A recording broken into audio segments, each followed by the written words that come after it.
Hi friends, అందరికీ నమస్కారం. Welcome back to our channel. నేను మీ సుజాత. ఈరోజు అయితే మనం రాయలసీమ రాగిపిండి సంగటి ఎలా చేయాలో చూద్దాం. దీనికోసం అయితే మనం కుక్కర్ తీసుకొని ఒక గ్లాసు బియ్యం వేసుకొని కడిగి పెట్టుకొని ఒక గ్లాసు బియ్యంకి 5 గ్లాసులు నీళ్లు పోసుకొని కుక్కర్ మూత పెట్టుకొని 4 విజిల్స్ వచ్చేంత వరకు పెట్టుకోవాలి. ఎందుకంటే మెత్తగా ఉడకాలి కదా, అందుకనే 4 విజిల్స్ పెట్టుకోవాలి. ఇది చాలా చాలా టేస్టీగా ఉంటుందండి. చాలా ఈజీగా కూడా అయిపోతుంది. మీరు కూడా ట్రై చేయండి ఫ్రెండ్స్. ఎంతో బాగుంటుంది, హెల్దీగా కూడా ఉంటుంది.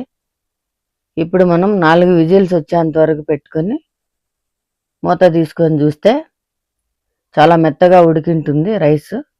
ఇప్పుడు మనం ఒక గ్లాసు రాయిపిండి తీసుకొని ఇలా కట్టెతో కలుపుకుంటే రాయిపిండి సంగటి అయిపోయింది ఫ్రెండ్స్. అంతే ఫ్రెండ్స్, ఎంతో ఈజీగా చేసుకోవచ్చు.